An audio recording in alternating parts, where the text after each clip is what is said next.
Znači, Drugo more je u ovoj godini ugostilo stipendisticu Janu Elisu Falkenroth i nekako je bila ideja, s obzirom da je ona ovdje došla, da bi na neki način povezala možda nas sa scenom kazališnom njemačkog govornog područja, tu negdje ulaze Austrija i Njemačka.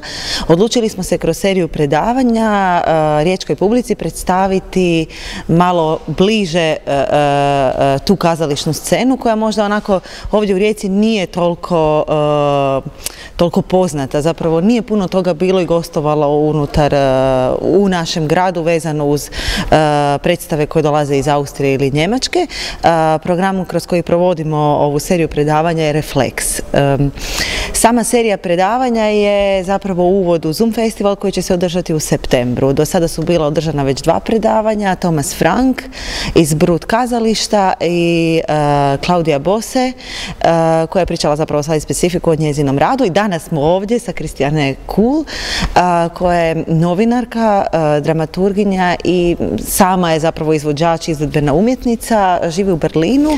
I worked as a journalist for a long time, theater and arts journalist, and then I changed into theater. I also work in theater performance, and as a matter of fact, the production we made this year, or actually last year, was supposed to come here and then couldn't get invited, and then I did get the invitation to talk about theater, so I'm not really here as an artist but rather as a journalist.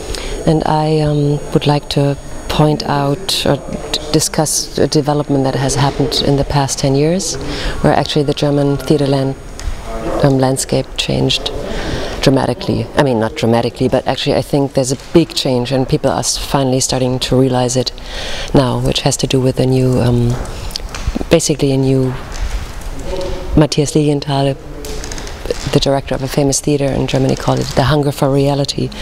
And I think this hunger for reality, almost a journalistic approach to theater, has changed the scene a lot. There's a lot of documentary theater in Germany, a lot of site-specific local work, and I would like to present some of those. The whole movement of, I mean, there's a big question in Germany right now, like how relevant is theater? That connects to how much money should we spend to support it.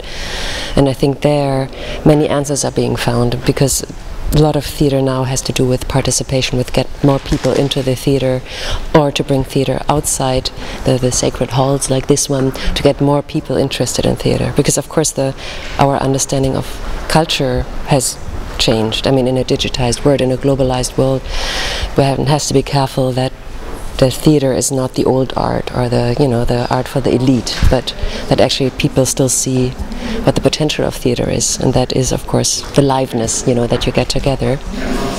The yearly budget for the arts and culture is 9.5 billion euros. So in comparison to many countries, that is paradise, right? But as with all statistics, you can look at it from both sides, or from 2 sides. And in Germany, the second look would inform you that this impressive figure boils down to less than 2% of the overall budget, or actually it's 0.4% of the German gross domestic income. So it is a big figure, and everybody is saying, oh, why do we spend so much money on the arts? But as a matter of fact, of course, on everything else, we spend much more money. When I say the young theater makers question theater as we know it, I guess I have to say what I mean with this, because it might be different from Germany and Croatia. And on the one hand, it's this idea of education that is still very much in the German minds, connected with theater. But on the other hand, of course, there is especially a younger generation who does not believe in this one-way communication anymore. They grew up with completely different media. And so people are not so much interested anymore in having like the preacher and somebody who's listening. The claim theater for that is the hunger for reality. It was Matthias Lilienthal. He's the artistic director of one of the most important theaters and production houses for independent theater in Germany. He gave that out as a claim when he started. He said there's a new hunger for reality, and we're gonna feed that with theater. I think it's important to state that this reality, the new reality on stage, has nothing to do with realism or psycho-realism. It's really that artists don't want a perfect copy of what is outside on the world, but they want the world outside to come into the theater, or they bring theater out in the streets. And I think the underlying conviction is that theater, if it wants to be relevant, it needs to know and reflect its social, economical and political surroundings. And research actually became the biggest word for making theater.